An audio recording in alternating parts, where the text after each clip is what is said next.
to explain how something works before. There we go. Yeah, There we way go. before we need something essential to be explained before we go live, guys. By the way, private chat.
Welcome back, Mighty Vandals, to Tubs at the Club, the Idaho Vandals affiliate on the Big Sky Podcast Network. I am your host, Dallas Hammer, joined today by brave, bold Brian Marceau.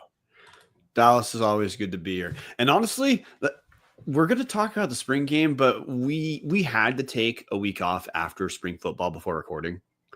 Yeah, dude, that's the best way to talk about spring football. So we can completely skip the pretext of going over like weird rules and shit like that. We'll obviously get to that later, but just had to get that off my chest. The show title is Instant Reaction. Usually that's like a backhanded, compliment, whatever. This was the right call. I mean, it's on par for us. We're always on time and we're always instant. Everybody knows that. Speaking of instant, it's the man in Moscow, producer redacted, Martin Heemstra. Martin. How you doing, buddy? I'm doing good. It's finals week in Moscow. It's about to be a lot quieter in the town, which I'm very excited for. And if you're a student listening right now, good luck on those last finals, and hopefully you can walk a graduation just like I did. And hopefully, if you're a student listening right now, hopefully your finals are already done and you're half drunk on your couch. But who am I to suggest what the youth should be doing? Jason Mayer, is Ovechkin Canada's greatest hockey player?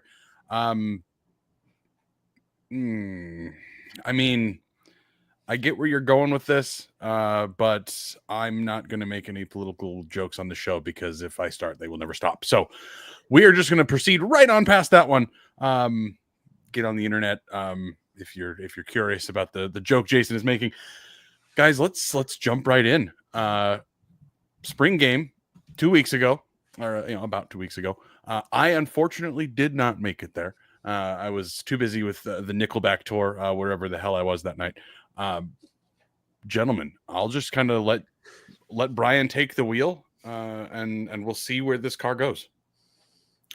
Well, there's a little bit of a story with the game itself, at least my experience of it. Because I mean, so look, you guys, we're going to talk about guys who transferred into the program too, but those two things kind of happen simultaneously, at least for me walking in, because the very first thing I overheard and then confirmed with another person entering the game is we show up and word is Nathan Knapik is going to Illinois. And spoiler, that's where Nathan Knapik is going. He did not dress for the spring game, and not obsessing over Nathan Knapik, but just to bring up that this is just how spring football is. Stuff is kind of weird. It's going to be weird for a long time if it's ever different. So, but anyway, that's for me. I walk in, and the very first thing is one of the kind of gut punches you could say for this crew is the loss of a starting lineman, but that was knocked out of my head pretty quick. Because I mean, look, we can talk positions, whatever. My overall, my 1,000 miles away takeaway is both sides of the ball looked fine.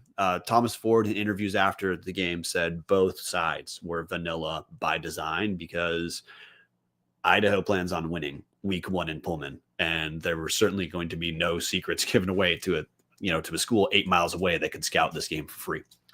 But I guess Martin is already poaching players and doing shady things. Yeah, both sides. So both sides of the ball looked fine. Both sides of the ball had areas where you could tell that just at least based off play calling, things could get better. I want to talk about. I'm a little bit more concerned with some stuff that I felt I learned watching the game, and right away, got to talk about quarterback for a second. Nick Joseph was the clear number 1 quarterback of that game. Jack Wagner was the clear number 2, as in played with the twos. But the winner of the spring game was Joshua Wood, who transferred from Fresno State, who was present at the game on the sidelines. And even we'd speculated that if Joshua Wood for sure is going to be the starter, is what we believed. After watching the spring game, the quarterback competition's over, guys. Joshua Wood is going to be the starter. Nick Joseph looked clearly better than Jack Wagner. No put down to Jack Wagner, but he looks just completely lost at this point. I don't know if it's a confidence thing.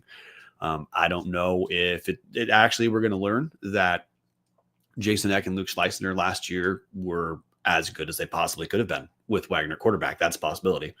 But Wagner looks like he's not at all in any sort of position to play for Idaho, and even as a number 2.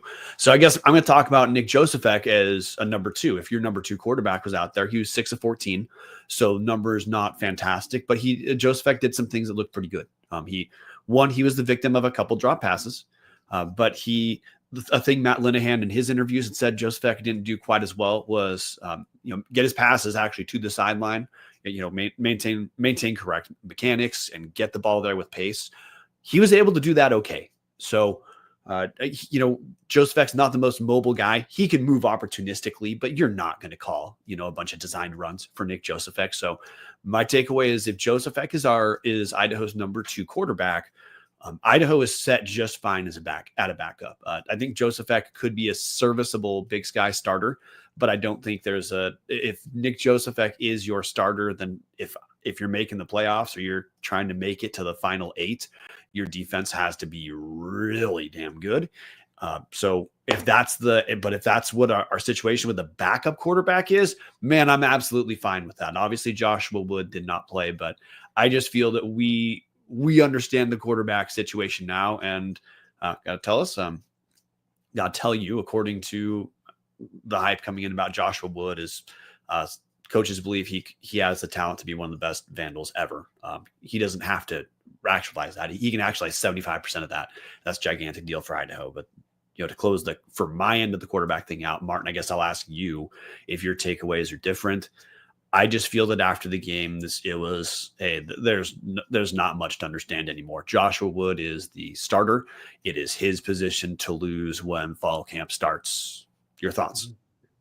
I would agree with all the quarterback stuff. I know this was pretty vanilla, and I know when you first kind of told me, Brian, what you heard about Nathan Knapik, because I always seem to get those two mixed up from time to time. You get Joshua Wood and Nathan Knapik confused? Now, Yeah, I know. I'm sorry. Go ahead. Keep going. Don't Keep be going. a silly goose. Keep going. I was a little concerned that like things maybe wouldn't work out so well just because you're losing a highly rated guy and your penciled in star left tackle. But I mean, after watching the game, yes, it was generic, but watching, I forget who it was. It might have been Keegan Henson or I forget who it was, but whoever the guy that was playing tackle that the game during spring game kind of was like plugged in, and I didn't notice any fuck ups from the left tackle at all this game at all. I thought it was. I think you're pretty- right. It was Keegan Henson. Yeah, I mean, if it was Keegan or if it was somebody else, like or Alex Green from Coeur d'Alene, like still, it all looked pretty good. I mean, it looked. I saw everything I wanted to see out of an offensive line that just lost their left tackle and did not see any drop off going against Parham and Marcus Himes.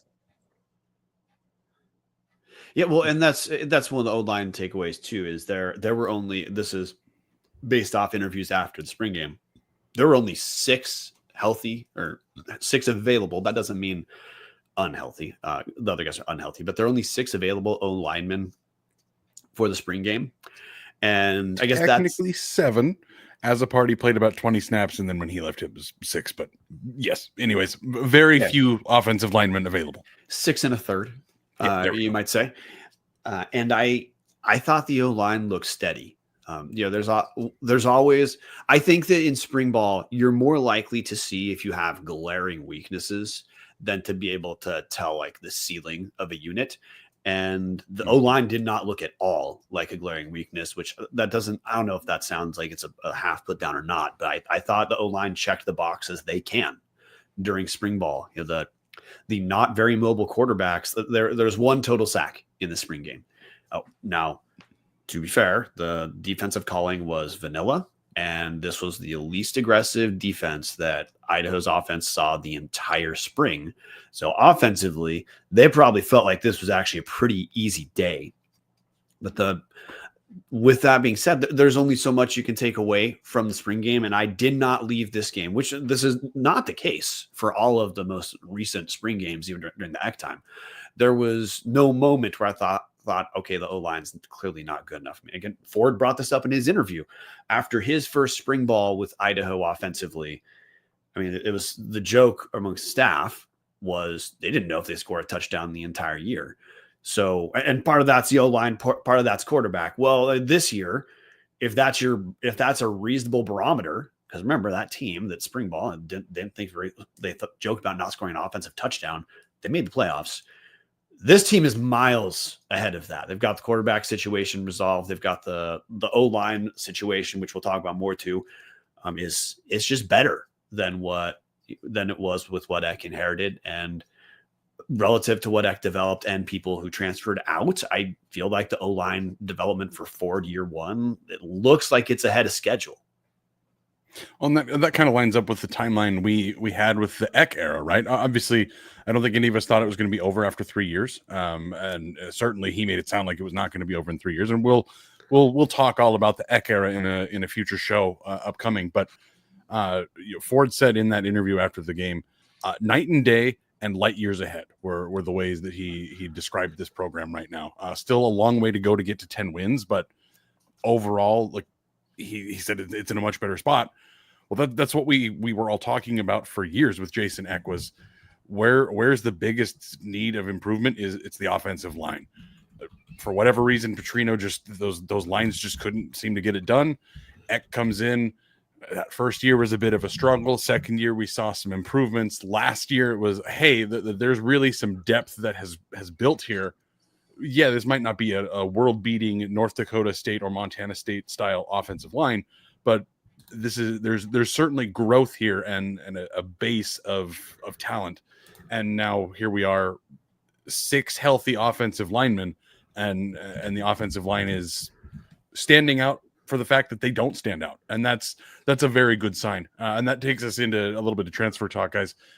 We've covered it before. Nathan Pritchard coming over from Washington State, 6'5", 317-pound redshirt sophomore, big old monster for that offensive line. played in one game at Wazoo in 2 years. Just played in the Holiday Bowl. After like half of the team was gone. But brand new transfer we haven't talked about on the show, and I'm going to butcher this name. So, Caden, if you're out there and you're already aware of Tubs of the Club, please reach out to us and tell us how to pronounce your name. Caden Heckle. No idea, guys. Redshirt freshman.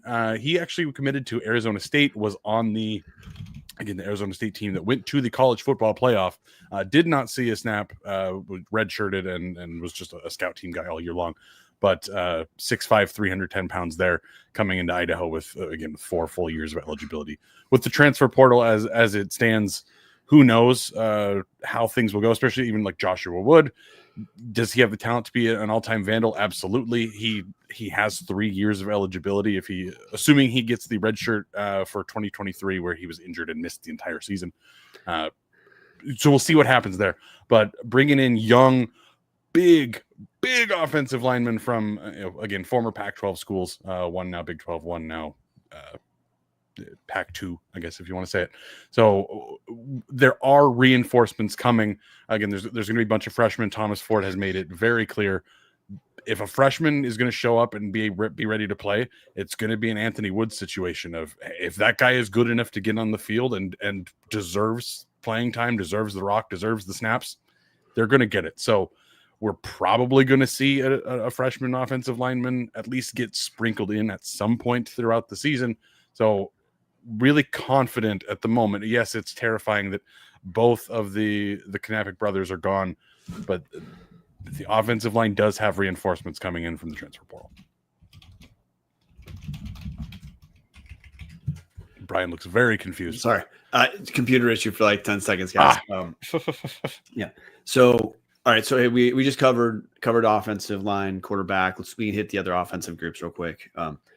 I feel that I don't want to undersell this group because of its stability, but running back room's fine, guys. Art Williams had the most yards in the spring game. But I got to tell you, the thing that I was probably most excited about seeing was Nate Thomas looks healthy. Because Nate Thomas, he's had injuries at South Dakota, had injuries at the end of last season. One of the running back rooms where we have the most continuity, but it's not just that Nate Thomas looked healthy. He looked fast. I know that some of the one of the most glaring takeaways of watching Idaho in the spring was that Eli Cummings looks like he's ready to take a developmental step. And that, I'm not trying to dismiss that at all. Because I think that, look, we need a guy who can be a pass catching threat as well. And Cummins does look like he's just a better overall running back than he had been, his first year. But Nate Thomas being healthy, Nate Thomas looking like he's got a little bit extra go in his step. That's a big deal, just because of his injury history and how Thomas closed the last year, 2024, on the shelf. I was curious if there's going to be anything that looked like it was lingering. And just from what I saw, not looking at a medical report, Nate Thomas looks about 100%. Martin, what did you see from the running backs? They looked good. I honestly think they could start. They probably have 3. I want to say 4, but I'll confidently say 3 starters in Art Williams, Nate Thomas, and Eli Cummings. They could probably. I don't think they will. I think with just how I think they looked good. They looked. Yes, it looks like if you don't have one, if you have more than one, you have none. But I still think the running backs looked good to me. I didn't see there was any issues from the people I thought. There was no glaring mistakes. I think the one surprise in a good way was seeing Hayden Kinchlow just truck people. He's probably going to be your short yardage running back a lot. So I'd say be prepared to see a lot more of him this fall probably. Yeah, I'm very much excited to see what again a former running backs coach is going to do. He mentioned getting into the 2 running back personnel groups. We'll see we'll see how much that happens and how much Idaho plays with a fullback or whatever position they want to say Kinchlow is playing. He's listed as a tight end, but he's 5'10", 230 pounds. That's certainly much more of a fullback than it is a tight end. But at this day and age, honestly, the position you're listed at doesn't really matter most of the time because, like they said at the beginning of the spring, we might see Eli Cummings lining up in the slot a bunch, just depending on what personnel they have and what they want to attack on the field. So one thing we haven't mentioned too much, guys, we've talked about it, but I did want to just at least readdress it. The tight end room. We know we've got Cox back. Unfortunately, we do not have more Cox, but we do have Cox. At least some Cox. No mini Cox either. No mini Cox either. So, but again, some Cox. But we do have a transfer. We talked about him a little bit earlier in the spring. Gabe Hoffman, redshirt sophomore from Eastern Michigan, 6'6", 250 pounds. Only started playing football during COVID, actually. I had played football, but really didn't focus on it until COVID. He's a blocking tight end. His dad's even said it in the Seattle Times that, yeah, he's a blocking tight end, so we know he's showing up as he's the biggest tight end currently on the roster. He's going to be a big, heavy blocker out there. But his dad and his uncles all played for UW. Anybody that they Husky both fans, played for some pretty good Husky. They played pretty for good some Husky teams. Pretty damn good teams. Uncle Dave was on the national championship team. His dad, Steve, was a redshirt then and then played after that. And then he's also related to Brock Heward. So a lot of good genes in that family. His mom played women's basketball over at UW. So tight end room, guys, what did you see out of the guys that are here? And then obviously we have the addition of Gabe Hoffman coming in to be one of those massive blockers. I didn't see a lot. Nothing stood out to me. They didn't make any big, to me, they didn't make a lot of big plays. Nobody really seemed to,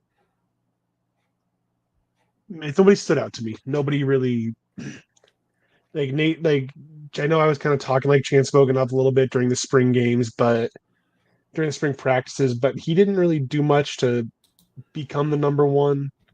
I know Aiden Nixon didn't do too much, but there wasn't just a lot to me that stood out to make me think that like there's a lot going in there. But I know like sometimes the Cox can be small and it'll eventually grow big and hard, but still. Yeah, that's all I got. Make sure to join our Patreon / Tubs of the Club there. Yeah. Less than a cup of coffee and we can talk about what Martin's talking about as long as you want. And as hard as you want. Yeah. I'm just going to co-sign that. I think some of that was play calling. I think some of it was because Jay Cox wasn't playing and the other big impact tight end is a transfer who obviously was not on the team for the game.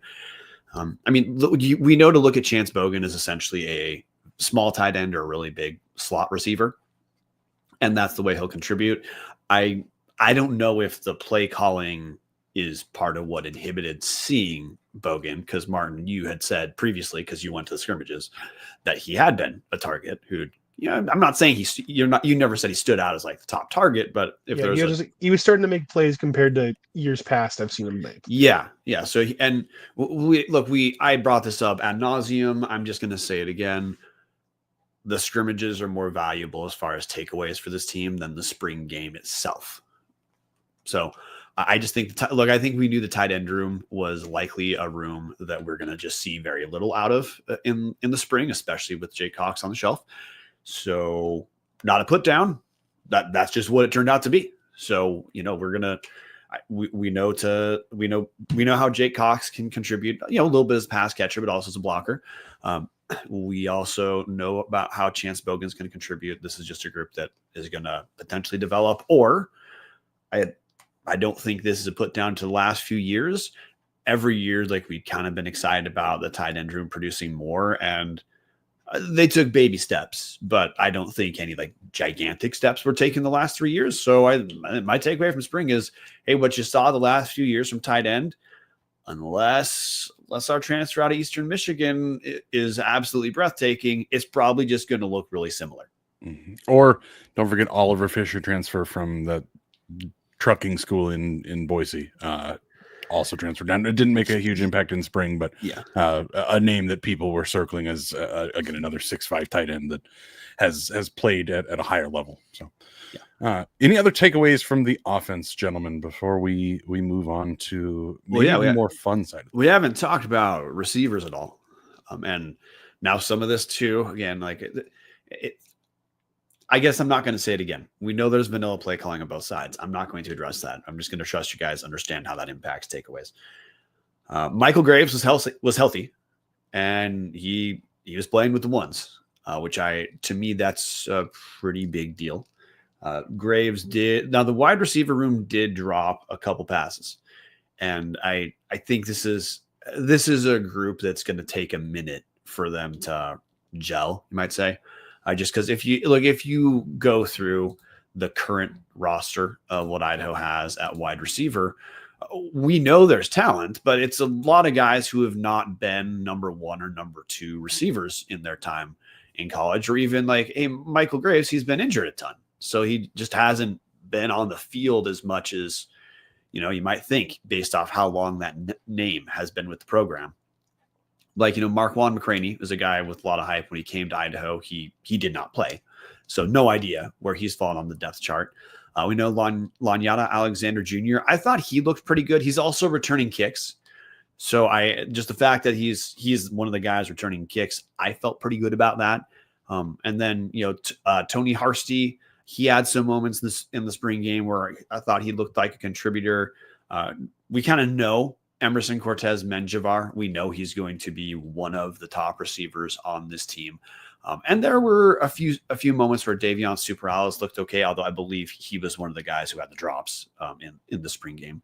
But I guess overall, my reaction then, Martin, I want to hear your reaction is I just think Idaho they have a lot of, just based off what we've seen. So obviously this could change and develop.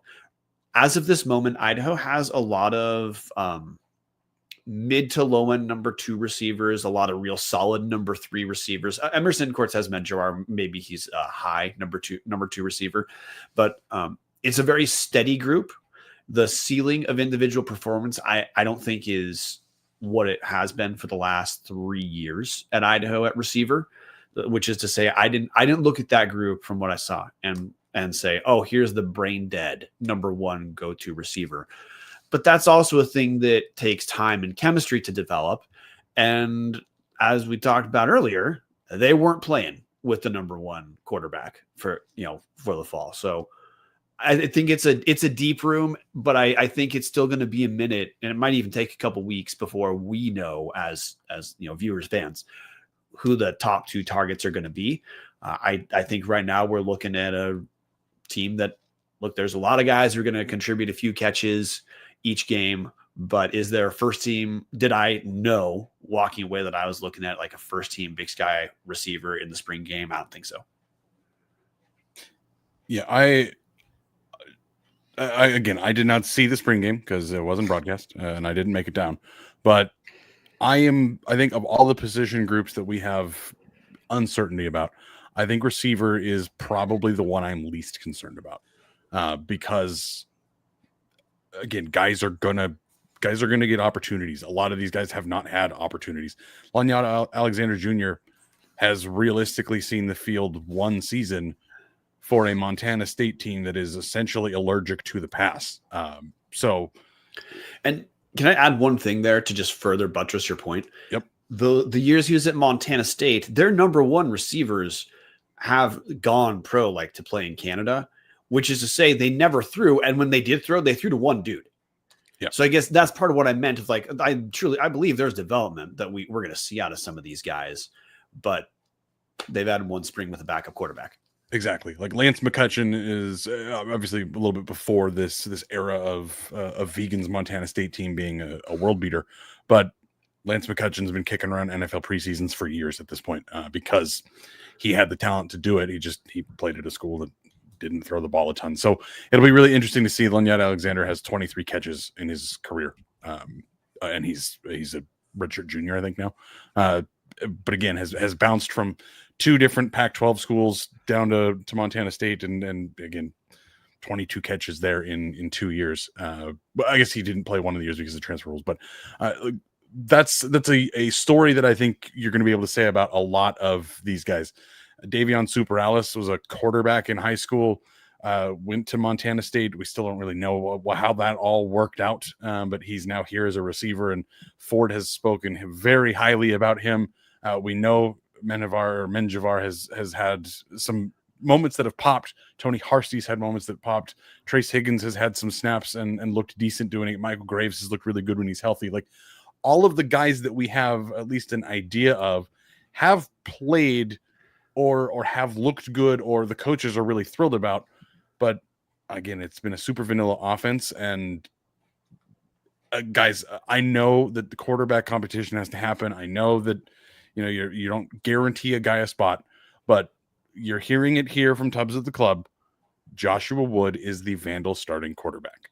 The only reason he wouldn't be is if he gets injured, or if Josephek or one of the other guys has a summer that just they absolutely explode and come back in as a completely different person. Joshua Wood is the Vandal starting quarterback. So get used to that. We don't know what this offense is going to look like because we've never seen, again, if he's healthy, the guy who's going to be trotting out there at Martin Stadium, we have not seen him throw a pass in a Vandal uniform or a Vandal practice jersey. So we're just kind of grasping at straws, but the same thing happened last year. Hey, what's going to happen with this receiver? And we know Jordan Dwyer's really good. We think Mark Hamper might be pretty good. And then Hamper goes and gets himself onto a Big Ten and ACC roster in the stretch of 3 months. So, good for him, I guess.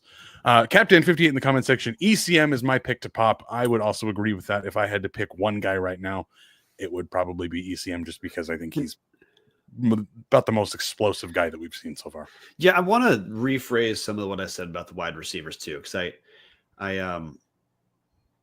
think it might have sounded like I was down on the group when I'm not. Maybe a better way to think of it is, were there moments we saw guys who, if they develop, if they're playing, if they have a connection with Joshua Wood, that they could be the guys to pop? So thank you, Captain, for reframing that. And my answer to that is yes. So Emerson Cortez Menjivar for sure is a candidate. I think Junior Alexander from Montana State, I think he's a guy who some things need to go right, but I think he could really, I think he could make an impact. Especially the fact that he's got some speed, he's got some strength. He obviously had to do some blocking at Montana State. Not going to hurt for Idaho to have some wide receivers who can contribute in that way as well. So I put those two at the top of my list based off what I saw.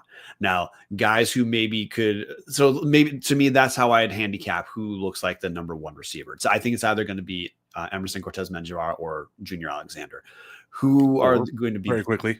Jason Mayer in the comment section. Graves will turn into wide receiver one. If Graves can stay healthy, I wouldn't be shocked to see that either. Yes, if he can stay healthy. Anyway. Graves is going to add a vertical dimension to this offense that is going to help the other guys potentially take that step that they need to take.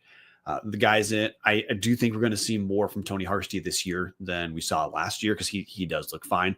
And by the way, Trace Higgins had moments where he looked pretty good. Now, he's a guy we've talked about in the spring in practice. He always looks good and just hasn't really seen the field.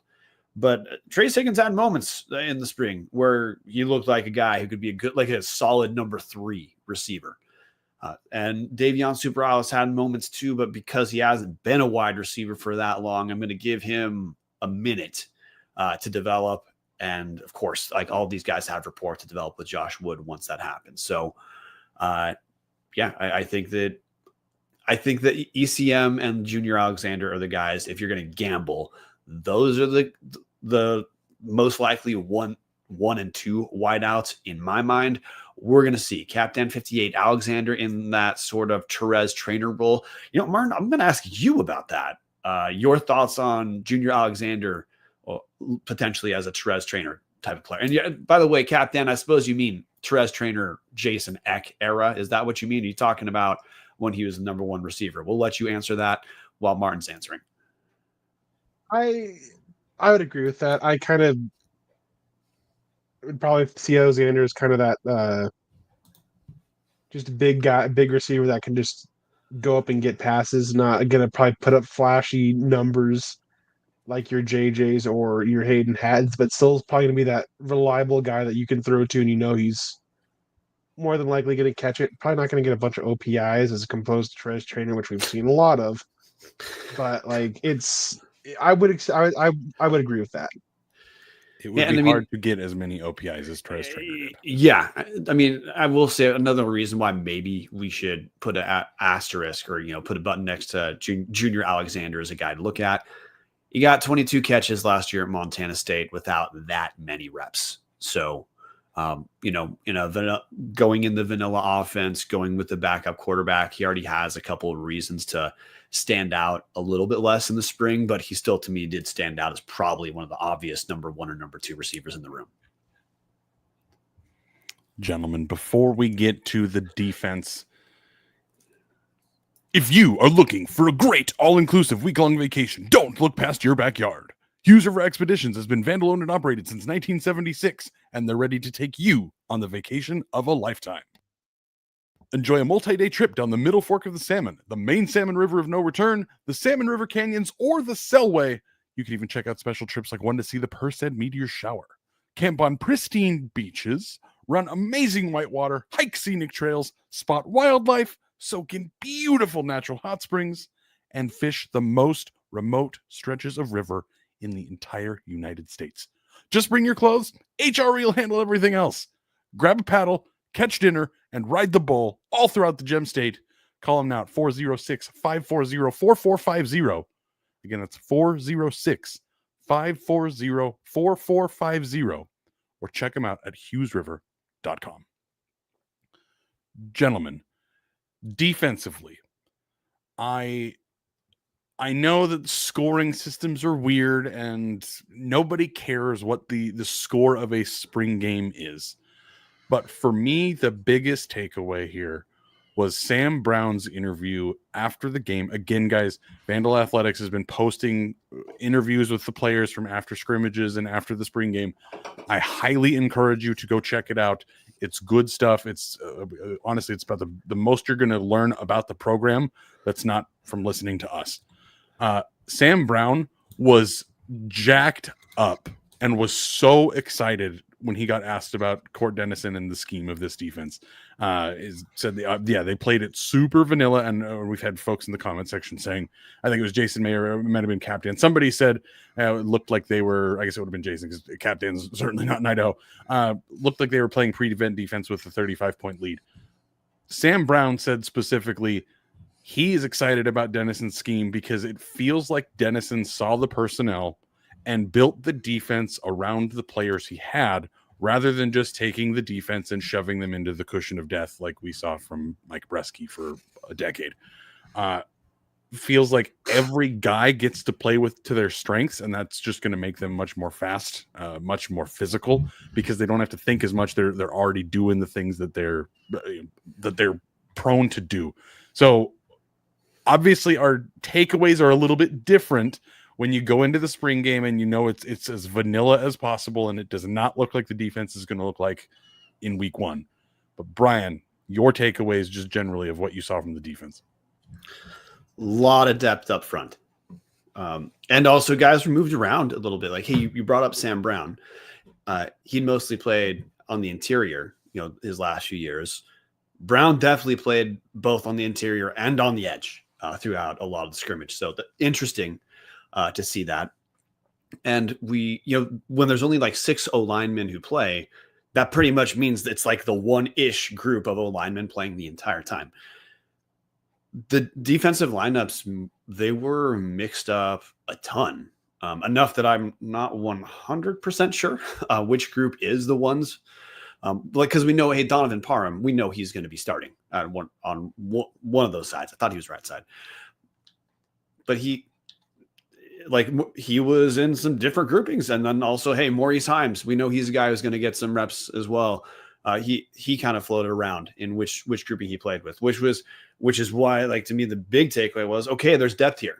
We're talking about boxes we can check off in the spring, especially for a defense that lost all but 2 dudes from the 2 deep the final week of the season, they look that grouping looks fine, especially up front where you're most likely to get your injuries. So I guess that was the biggest standout to me defensively, is with all the limitations of what we can extrapolate.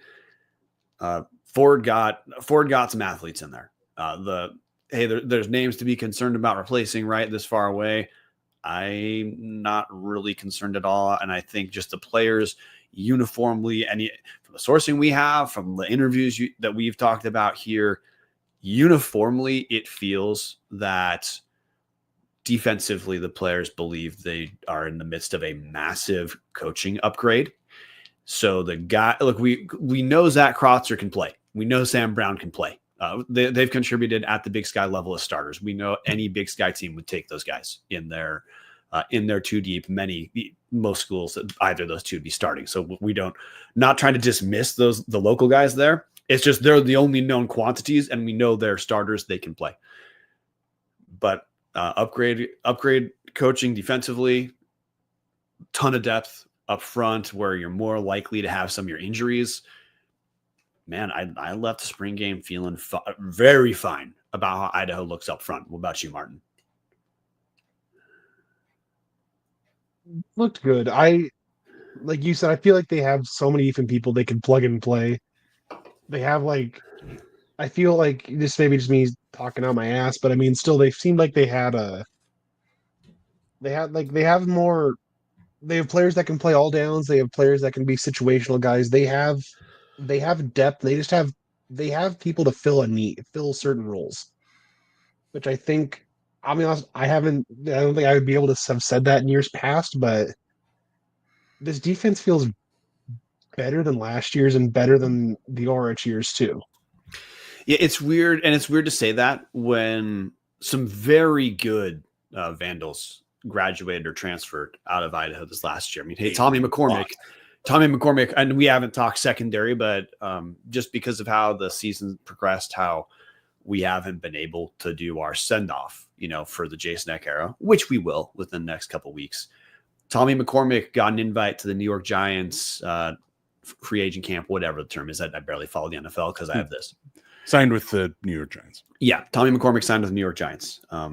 That's a big loss, right? Everyone knows about Keyshawn James Newby, but I think there's a chance that I agree, Martin. I think this team has a lot of what it could need to be more productive, be better defensively and Idaho was a good defensive team last year. If you guys, listeners, you remember the first 4 to 5 weeks of the season, we thought this might be like the best Vandal defense we were ever going to see.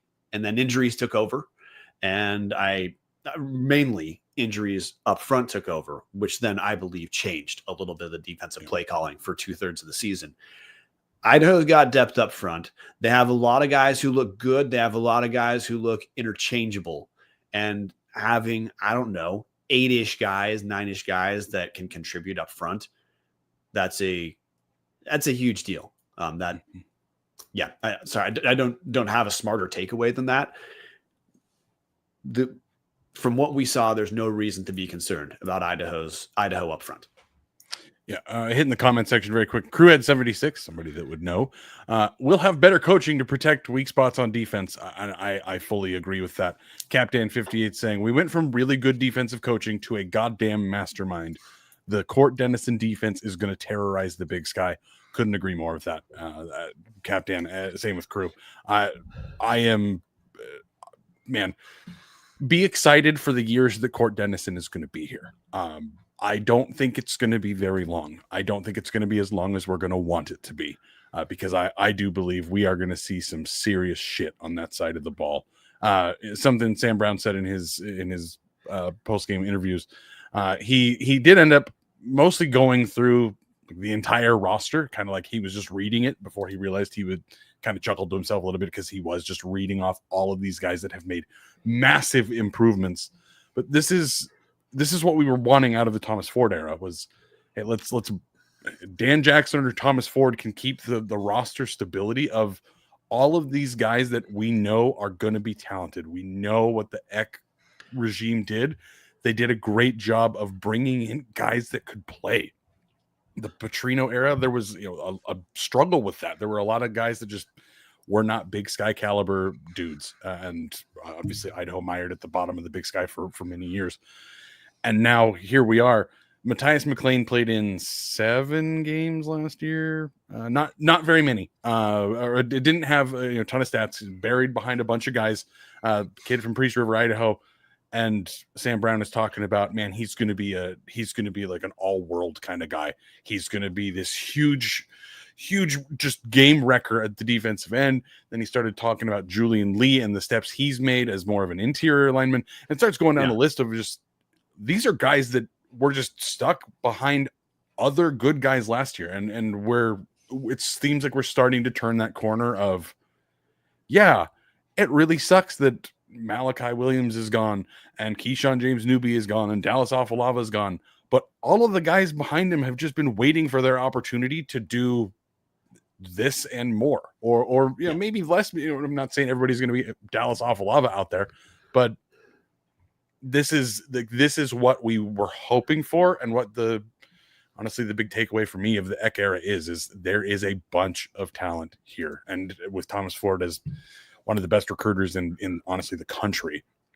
that's not going to change while he's here. So really excited to see what happens with the front seven. Any takeaways on the linebackers, guys? I mean, Isaiah King is going to be a starter. That's pretty obvious. He's going to contribute. I'd watch for Will Cornelson, his junior college transfer, to get some meaningful minutes. Dylan Lane has to get healthy, but I mean, earlier in the spring, he was looking like if he's not a starter, he was certainly going to be one of the twos. Yeah, the other guy that was playing when Dylan Lane hasn't been playing was Wayne Queen. I know he's I didn't know much about him last year, but unfortunately, as Dylan Lane got hurt, like you saw more of him play, and you could see like, hey, they have another linebacker from North Idaho they can just plug in and go. And Wayne Queen from Lake City High School, Coeur d'Alene. Lake City, yeah, is another guy that like Vandal should probably, I would say, expect to hear a lot making plays, making tackles this fall. What about Cruz Hepburn, guys? I saw he's gotten the battle axe a couple different times. Lewiston kid, I know a lot of people are invested in him as he was an Idaho commit, then he decommitted to go play baseball at Lewis and Clark State for a year, is now back with the Vandal football team, joined back last year. Did you guys see much of him? Martin, I'll defer to you. Because you also have scrimmages. I didn't see much. He was making plays, but it was not like, it was limited stuff, but I do believe he will probably get some meaningful reps this fall. He was making I don't want to try and, there was just other players making plays around him, and luckily he's still on the team and probably will get some reps this fall as they want to try to keep those. Yeah. I'm assuming what Court Dennison wants to do on defense, you're probably going to hear, we'll probably see a little bit of him this fall with how much rotation they want to do. And Patty Frakes in the comment section, King was playing the Sam, that hybrid DB LB combo. Cornelson looks like he's going to start at Mike, and they had somebody in a jersey not listed on the roster playing the wheel linebacker with the ones. We'll try to figure out who that might have been. But guys, that leads us to obviously the final position groups that we haven't talked about. I'm just going to lump them in together. The secondary, corners and safeties. Burying the lead here, we have more transfers to talk about when we're done talking about this section. But with that said, Brian and Martin, your guys' thoughts on the DBs? So that was the group our reporting had been like, hey, if there's a group that needs to improve or needs some strength, it's the secondary, which they lost every meaningful starter for the last few years. So, I mean, duh. From what I saw, if there's a single group defensively that I hoped to hear about transfers coming in, it was the secondary. And I guess no one looked terrible. What the reporting I had been given, the observations I had been given is, it's just that the guys, some of the guys on the roster right now, it would just be better if they could be twos who contribute and not have to be ones, because some of the better DBs are the younger guys. And I guess my part of evidence I'd point to here is I brought up that there were a few drops for Idaho in the receiving room. Well, if those dudes had held on to the ball, I feel like our takeaway for the secondary would have been like, okay, this was obviously the weaker of the group. They weren't getting like blown up all the time, but there were a few makeable plays away from that group looking not as strong. So we'll talk about the transfers in a second, but I guess my win from the secondary was we got reinforcements who have contributed at the FCS level coming in. And if they can put some of the younger guys in a position where they're number 2, so they have a minute to develop instead of needing to contribute right away against WSU, that's what we need. And, well, after the game, that's what we got. Any other thoughts on that, Martin?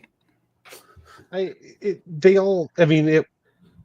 was no bad. There's nobody that stood out to me that would be like, I want them kicked off this team after getting blown out 72-15.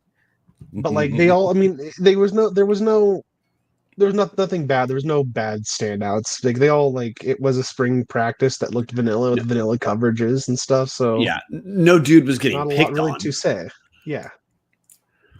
And again, like you said, Martin, this is when it's that vanilla. DB is probably going to be the hardest thing that you're going to pick out, because if they are just playing quarters and dropping them back and just kind of, hey, the only one that like Patty mentioned, I think Trenton Fisher was one. I believe he is a DB safety that he kind of made some plays towards the end. Granted, that's also I don't want to take away from what he did. Making people know your name is a big thing for football fans and a spring in a novelty practice. But he did some stuff to probably make the coach maybe think he deserves some more looks come fall camp this year. Yeah, and I guess maybe Hayden John is another guy who I thought he looks at safety. I thought he looked solid as well, but I guess it's more the corners. Or I felt like, okay, I think if Idaho can get a couple guys in, that's what I'm hoping. That's what I hope happens. And there are some transfers that we've talked about previously. There were transfers into the spring that hopefully we'll see some growth again, just as they get comfortable in the program. Update from Patty Frakes. Wayne Queen was the unnamed jersey playing Will with the number 1s. Another update from Patty. We saw multiple coverages with the ones. They ran a lot more cover 3 and man free, which is essentially cover one single safety. Second half of the scrimmage was way more quarters. So again, we're not really going to know what the defense is going to look like, because Dennison is pretty exotic with his packages, and it's just when it's vanilla, it's just essentially the guys are going out there playing the most basic shell they can. And I just got to say one thing that counters a little bit of our coverage earlier. This is not a shot at Patty Frakes, who is even though he's at Eastern, he's an instrumental member of our team. But Patty has some PTSD from watching Eastern football try to run some complex defensive schemes and having it backfire. And I just have to say, the PTSD Patty has, no one in Vandal football at the spring game, which, by the way, the attendance was pretty solid. I don't have a number, but it felt like one of the better attended spring games I've been to. No one who wasn't watching a ton of Eastern football last year has listened to the interviews of people talking about Court Dennison and the players talk about how they're so jacked to have all these schemes. The only one who hears that and it's like, oh my God, this is terrible, is Patty, who unfortunately had to watch Eastern the last year. So the last year before that and the year before that. Yeah, so I'm only bringing that up because Patty helped us out with a little PTSD about complexity and coverage. Until we see any actual problems from that, I'm not worried 1% about complexity being an issue. I think Dennison's an upgrade, and I think look the brain dead takeaways. The team looks solid for the most part. Looks good up front. They look like they could be, serviceable to solid in the secondary. They have some young guys who will look better as they can actually, call their actual plays. But the DBs are where Idaho needed some help. And then what did Thomas Ford do? He went out and got some DBs right after the spring game. Mm-hmm. And that's a very last comment in the comment section. Jason Mayer, the frontline pressure is going to make the DBs and safeties look great. That obviously is going to be a huge help, especially if that depth is even better than it was last year, where, hey, Keyshawn James Newby gets hurt and all of a sudden the sack numbers drop immensely. If Idaho can avoid that, that's going to certainly help those DBs. But the big one for me, guys, top 5 defensive back Zach Wustig He's top 5 in every metric you could think of, mostly based off of being a Portland State player for the last couple of years. 6'1", 195. So yet another big defensive back seems to be the focus, other than Jamel Blenman, who I think is 5'9", and there's a couple other guys that are shorter, but most of the DBs are well over 6 feet. Zach Wustig played 9 games at PSU in the last 2 years. Unfortunately, injury ended his season both times, but last year started 5 games, I think. Ended up in top 10 on the team in tackles, even though he missed the back half of the year. Did not play in the Idaho game because he again was injured. But that's a guy who, again, he was starting for Portland State. Not that that's, I mean, not that that means a lot, but a guy who does have experience here in the Big Sky and has played a fair amount of football. So I would expect to see him a lot at the safety position. Hyson Dalton. Wustig is a starting caliber player in the Big Sky. Yeah. Again, might not be a superstar because he played at Portland State for 2 years, and there's not a whole lot of superstars that come through Portland State anymore. But getting out of that system and coming over to a program that's not circling the toilet like Portland State has been for 10 years. Pretty excited to have that guy come over here. Other guy we've brought in is Hyson Dalton, a cornerback from Furman. He's 6'2", 190, so another big corner. Played in 11 games for Furman last year. Had 29 tackles, 3 pass breakups, no interceptions, unfortunately, but that Furman team was not great. His dad is Adrian Hollingshed. If anybody recognizes that name, man, you might be more of a sicko than I am. He was a linebacker for Georgia back in the Champ Bailey days, back when Kirby Smart played there instead of being the head coach there. Comes from a pretty athletic background. Another large corner that has experience. Yes, not a guy who has exploded from the statistics or led Furman to a bunch of wins. Pretty hard to do that as a defensive back. But Brian, like you were saying, bringing in guys that have experience starting and playing a lot of games in the FCS. That way, hey, week 0 or week 1, whatever the hell you want to call it, against Wazoo, you want some guys that are not taking their first ever college snaps or their first game really starting. It's going to be nice to have at least some experience. They might get passed up by some of the guys younger on the team towards the end of the year. We've tended to see that, especially a lot with the transfers. It feels like the Bertrams were played a lot when they transferred in, and then as things went on, the younger guys kind of passed them over. So we may end up seeing that again. But a lot of experience coming in at the defensive back position to at least buttress that position a bit. So I guess before we only have a handful of minutes, and one thing I want to do here is try to grade the spring. From when I define spring, I mean from the day that the bleeding mostly stopped, which every good FCS team deals with, of like bleeding guys who leave at the end when the season ends. From the time that stopped to where we're at now, as far as transfers coming in, plus our takeaways from spring, I guess, Dallas, what grade would you give to Thomas Ford's first spring? Man, I'd give it an A right now at this point. I mean, if you want me to give pluses and minuses, I would honestly give it an A+. I don't think he could have handled this spring any better. I absolutely love what he did with the quarterback position. There were a groundswell of Vandals, I think, that were very impressed with the way that the 4 quarterbacks who remained after Jack Lane's departure, Joseph Eck, Wagner, and Koch. There were some folks that were really, really impressed with the leadership those guys took of, hey, we're proud to be Vandals. We're going to be here. We're going to lead this team. Hey, man, he gave him a shot. I'd say all 4 of those guys had a shot to win the job this year. And when it became apparent that an upgrade was needed, he went out and got an upgrade. And he went out and got a guy that was, again, Ford Sports Player of the Year, Washington State Player of the Year. I mean, won a state title, took him to that weird national championship game for high school. Like, went out and got the upgrade when he needed to get the upgrade. He's done a great job with just the culture around the team.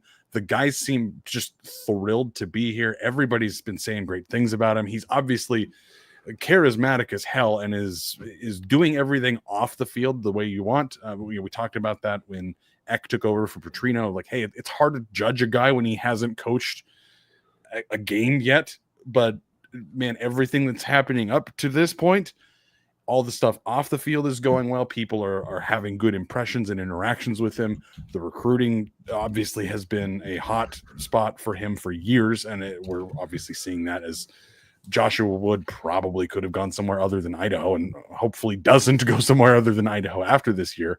But man, I couldn't be more thrilled with how this has gone. If you said Idaho's going to get absolutely blown apart by Montana State in the playoffs, and you're going to find out during the game that your coach is leaving, to tell me that 5 months later, Thomas Ford's going to be back and we're going to have this excitement around the program and feel like, wow, we might have a better defense than last year. Matt Linehan might be one hell of a coordinator. Yeah, there's going to be growing pains, but everybody is so excited around this program. It's hard not to feel. It's hard not to feel like it's an A+. Yeah, I'd go with A as well. Because Thomas Ford is a familiar face. There's a security blanket quality just to me to the name Thomas Ford. And that has given me permission when all the guys left to just not be nervous or not be anxious about it. But I guess, like you brought up the points, with how many guys left and having to retool the coaching staff, not only have we seen defensively, that was the big scary spot on this team, losing virtually the entire 2 deep minus 2 dudes. That group has been rebuilt. So box checked. Upgrade on defense. I truly believe upgrade on defensive coaching. Box checked. Potentially upgrade at OC, which is just kind of weird to think, right? But early returns are at least at what we can talk about right now. Early observations as players love working with Matt Linehan, and he's just a better communicator. So we haven't seen him call plays during a game. That'll be variable, but for what we can do this far, upgrade on the teaching end. And Thomas Ford himself, he's a very nice dude. And I think there are times, and he's also open in interviews. He's not hostile. And I think there are times when a person who's open will just talk to you straight. It can come across as like the person is, they're nice, but then you just assume there isn't that killer instinct as well. But no, it's there. He's a super intense guy. And let's look at the quarterback room, like you said. He gave the guys a chance, but then he did what Jason Eck never could do. Eck was never able to get a big transfer in to have some experience. Thomas Ford did it in his first season at Idaho. And like you said, he gave the guys who made a big deal about staying at Idaho, he gave them a minute to claim the job. No one did. And then he brought in a blue chip transfer. Hard to handle that part better. And I think some of the roster continuity in areas that we maybe have undersold, like the running back room, a lot of those guys are there because of Thomas Ford. So no, I'd give this an A. We purposely don't talk schedule this far in advance because, well, I don't want to record the same goddamn episode twice. And second, as like rosters aren't even 100% finalized. So like to me, it's a complete waste of time to start trying to project the schedule. But what I will say is every day we get closer to the season started, I feel better about that WSU game on August 30th. And every day we get closer, I feel a little bit better about where Idaho's going to finish up in the Big Sky. So yeah, I'd give it an A. Martin, any grade you want to add on? No, without going too much, I'd say what you guys said is probably about what I'd go. Like, it's all passing grade. It's finals week. I'd give them an A2. Yeah, Jason Mayer saying A-/B+. I'd really like some position coach with just a little bit more experience across the board. I hope they're hungry and I can move that grade up. Okay, that's probably the low. So look, the Jason Mayer has like the low end of the projection, but if your low end projection is B+ ish, things are going fine, man. Pretty decent spring if that's the low end of our grades here. A different way to put it is a lot of boxes are checked about if you were nervous about Idaho football, heading into the spring. The staff has done a lot to me to let me put concerns to bed completely. We know we obviously know, like Jason said, there's some young coaches. We're going to see what that looks like on actual game day. But I don't know, man. This far away, it's hard. I don't know how you'd feel better about Vandal football, considering all things considered, and the fact that, like I said, but getting a transfer quarterback like this feels like a gigantic deal. And I mean, it comes back to, again, that same thing Jason Eck just never could figure out. Never landed the transfer quarterback. Not that he necessarily needed to. Had McCoy come out of nowhere that first year, and then he's your quarterback the second year.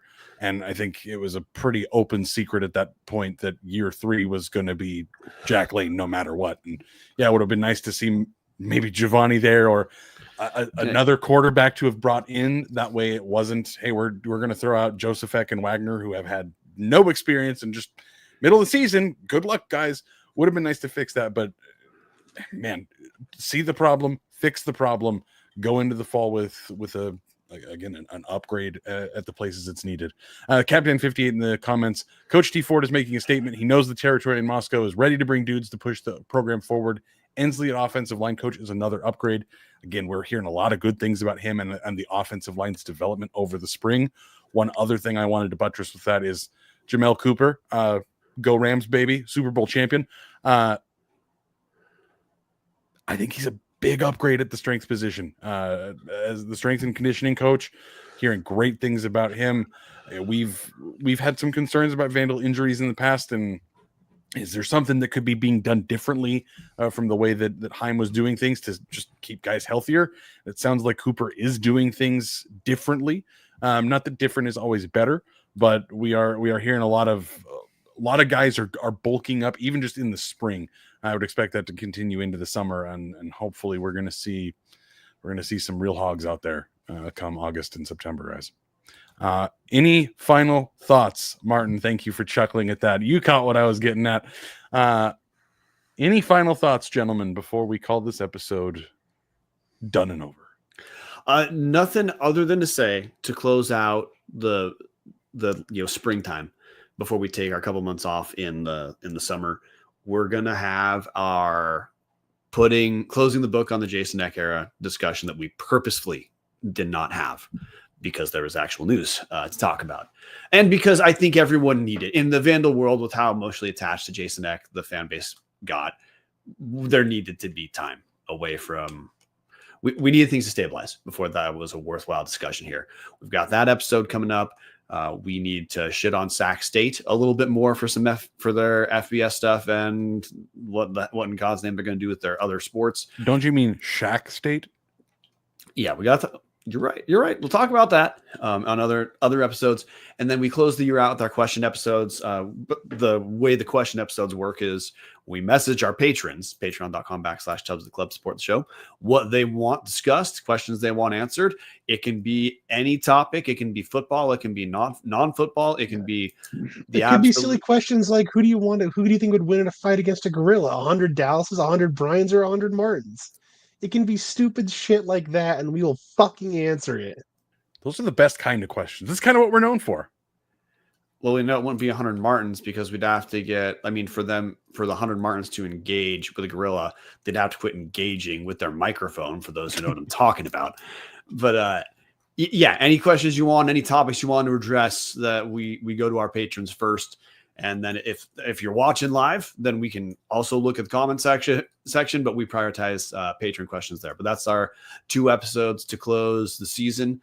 So until next week, dudes, go Vandals. Captain 50 in the comment section. Give me Dallas. He's got rage. You nailed it, Captain. I am probably the angriest motherfucker on this podcast. Anyways, guys, go Vandals. Go Vandals.